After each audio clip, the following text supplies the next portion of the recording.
Okay guys, good morning. Sunday morning है जनवरी की और टेम्परेचर बाहर हो रहा है अभी 60 डिग्री, सुबह के 9 बजे हैं and we are on a highway run क्योंकि हमारे पास डीजल महिंद्रा की थार रॉक्स है।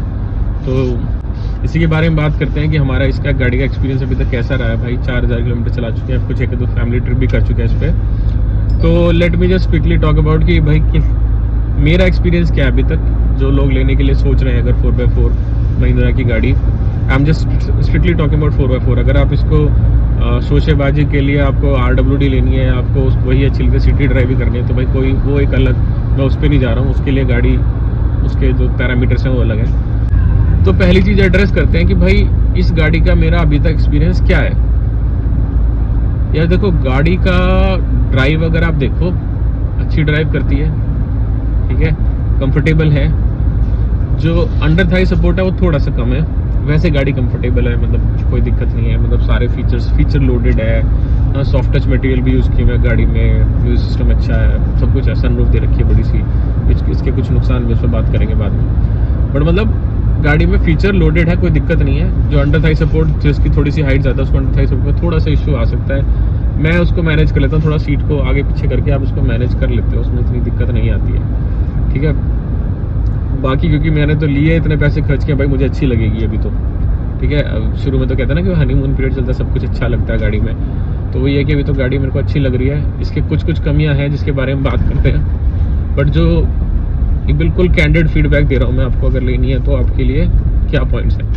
मैंने जो अभी तक चलाई है गाड़ी, मैंने एक इसमें माइनर हिल ड्राइव किया है, event to hill station called Chakrata, ठीक है। वो ज़्यादा एल्टीट्यूड पे है नहीं, मतलब 6,000 किलोमीटर के एल्टीट्यूड, 6000 मीटर्स या कुछ ऐसे एल्टीट्यूड पे है। वैसे तो एल्टीट्यूड उसका मनाली के बराबर है, बट ऐसी हाइट उसमें ज़्यादा है नहीं।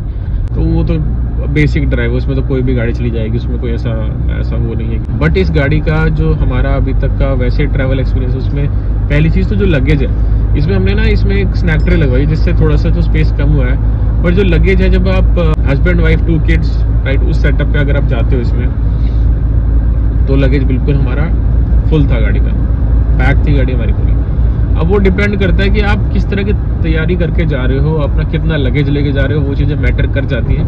बट मुझे लगता है कि अगर 4 एडल्ट्स होंगे तो भी शायद लगेज चल ही जाएगा, बिकॉज बच्चों का लगेज ऐसा कम होता नहीं है एडल्ट्स के मुकाबले, राइट। ऐसा नहीं है बच्चों का जो लगेज है वो कम होगा, तो काम चल जाएगा, बट भर जाता है, मतलब जो लगेज है पूरा फुल हो जाता है। तो आप, लेकिन अगर आप बहुत ज़्यादा कपड़े लेके जाने वाले लोग हो, थोड़ा सा एक्स्ट्रा सामान लेके चलते हो, या कैंपिंग आप ज़्यादा सामान ले जाने की सोच रहे हो, तो थोड़ा सा देखो आपको स्ट्रगल आएगी इसके बूट स्पेस में भी। इवन तो इसका बूट स्पेस ज़्यादा है थार से, लेकिन फिर भी आपको वो स्ट्रगल आएगी, ठीक है। तो इट्स नॉट सुपर कि भाई आपको कुछ भी रख के ले जाओ।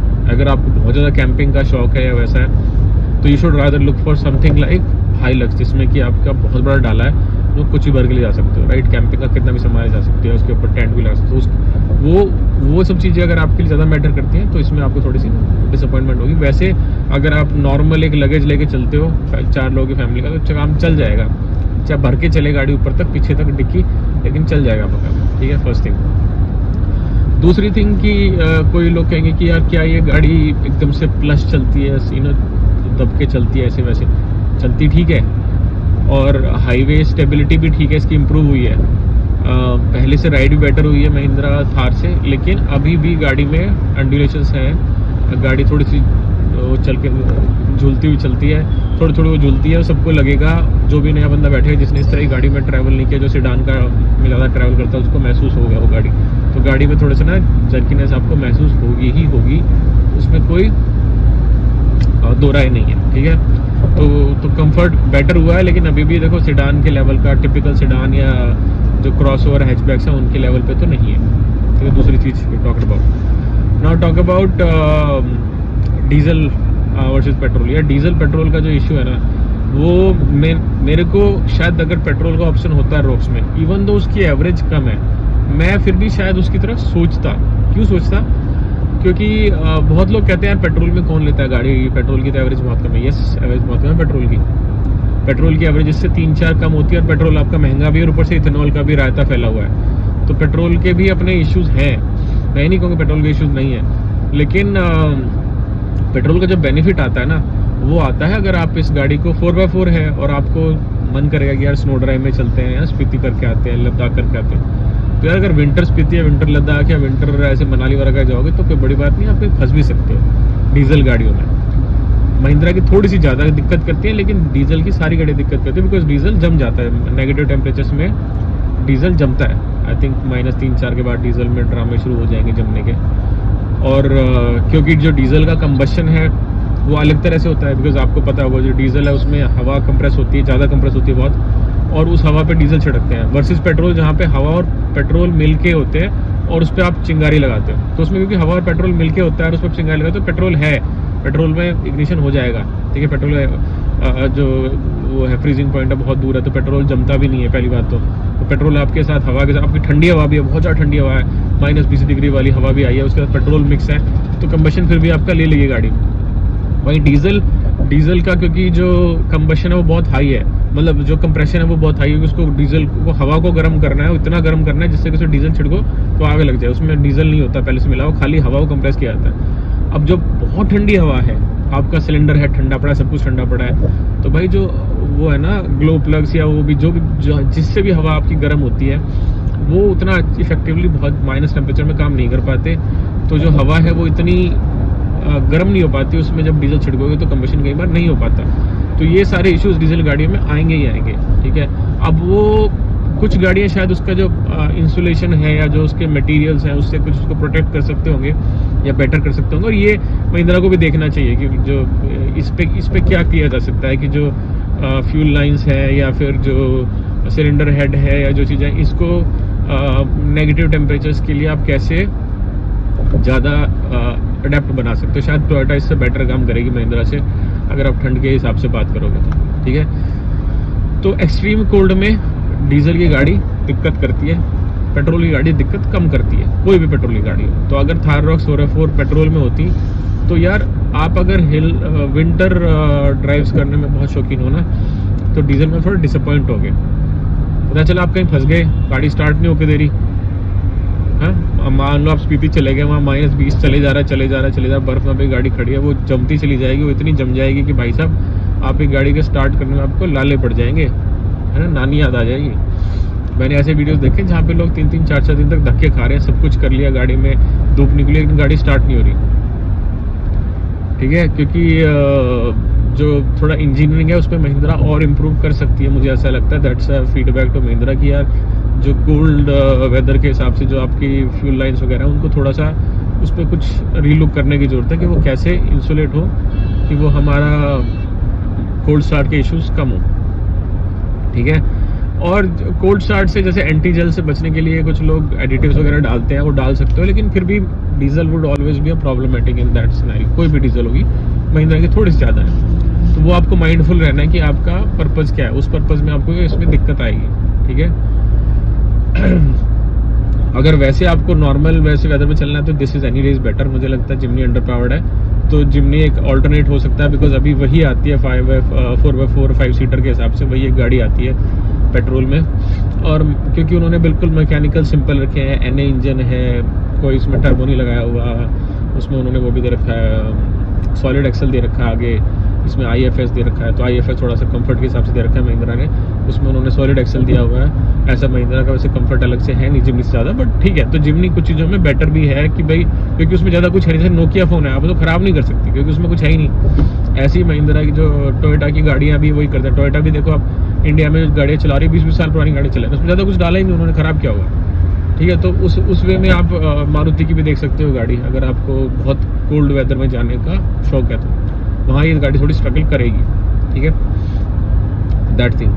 नाउ अदर थिंग इज़ कि जो डीजल है उसमें आजकल एक और प्रॉब्लम आ गई है, वो है DPF की। तो DPF है, चाहे आप कितने भी अच्छे ड्राइवर, मेरे को बहुत दिन से मैं ड्राइव कर रहा हूँ और मुझे अपनी ड्राइविंग पे अच्छा कॉन्फिडेंस है, सबको होता है, देखो मेरे को भी है, बट मैंने बहुत गाड़ियाँ चला ली हैं, पेट्रोल डीजल सब तरह की गाड़ियाँ चला रखी हैं, लेकिन DPF जो है वो इशू आएगा। आपको गाड़ी को कैसे DPF से इशू ना आए उसे क्या करना है आपको, यार हफ्ते 2 हफ्ते में किसको हाईवे रन पे ले जाओ। जैसे मैं हाईवे रन पे चल रहा हूँ, संडे मॉर्निंग या अर्ली मॉर्निंग में उठा, मगर इसको एक हाईवे रन दिला के लाते हैं गाड़ी को, जो इसका सूट मास है थोड़ा सा बर्न हो जाए, तो दैट इज़ द ऑब्जेक्टिव। वो एक कर लो कभी कभी, एक वो, और एक जो आप पंजा दबाते हो गाड़ी का, वो थोड़ा सा लाइट फुट रखो, मतलब एक्सेलरेशन लीनियर करो, डिएक्सेलरेशन भी लीनियर करो, सडन मत करो।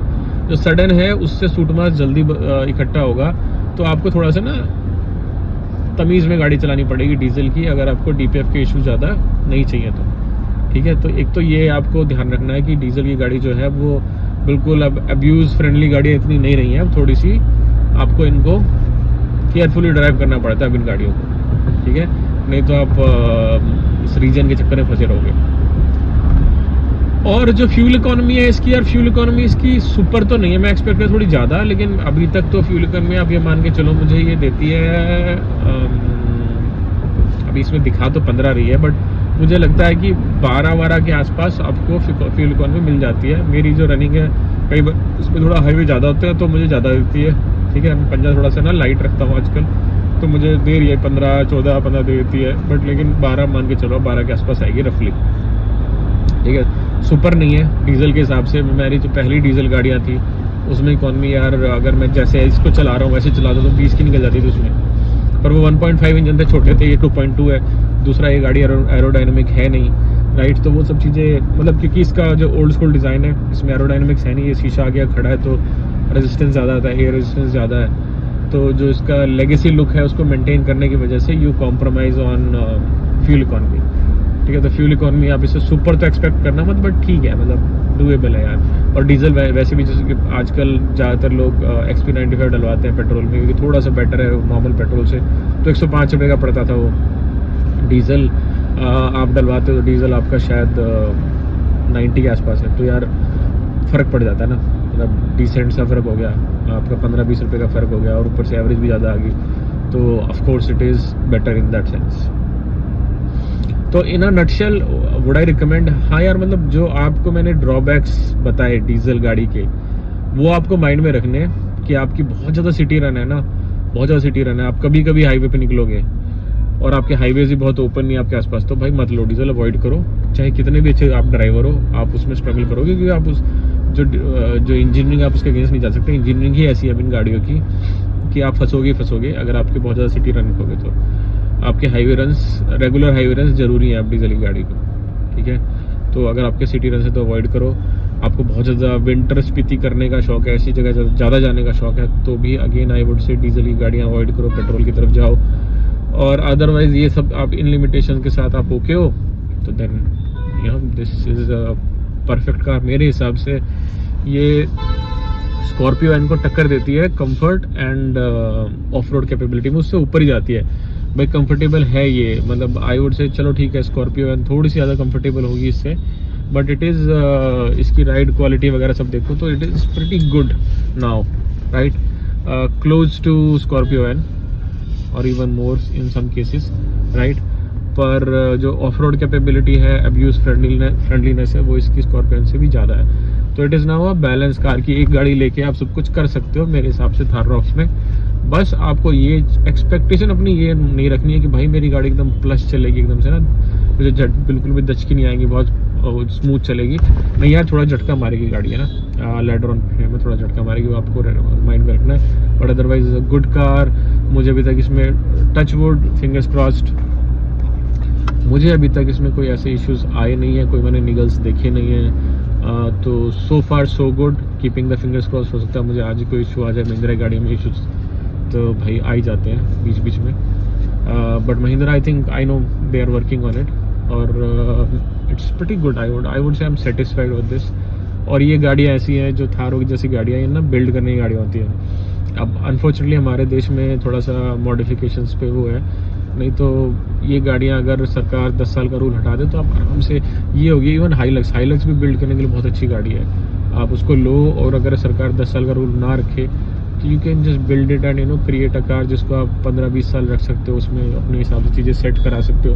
अब अगर आप एक गाड़ी को बिल्ड करो और उसको आपको 10 साल में बेचना पड़े, तो वो जो बिल्ड कर रहे हो आप उसके ऊपर जो भी चीज़ें लगा रहे हो, ठीक है, ऑफ रोडिंग के हिसाब से अपनी चीज़ें ऐड की, वो सब वेस्ट हो जाता है और उसको पैसा नहीं मिलता। जब आप गाड़ी में कुछ भी मॉडिफिकेशंस कराओगे, मान लो आपने इसमें अच्छी हेडलाइट डलवाई है, आपने इसमें जो पीछे से मैंने स्नैक्टर डलवाई है, कुछ और भी आप डलवाओगे, अंडर बॉडी प्लेटिंग डलवाओगे, जो भी करवाओगे, उस सब के पैसे नहीं मिलते आपको, रीसेल में उसका कोई बेनिफिट नहीं आता। तो आई वुड से कि keep that in mind, right.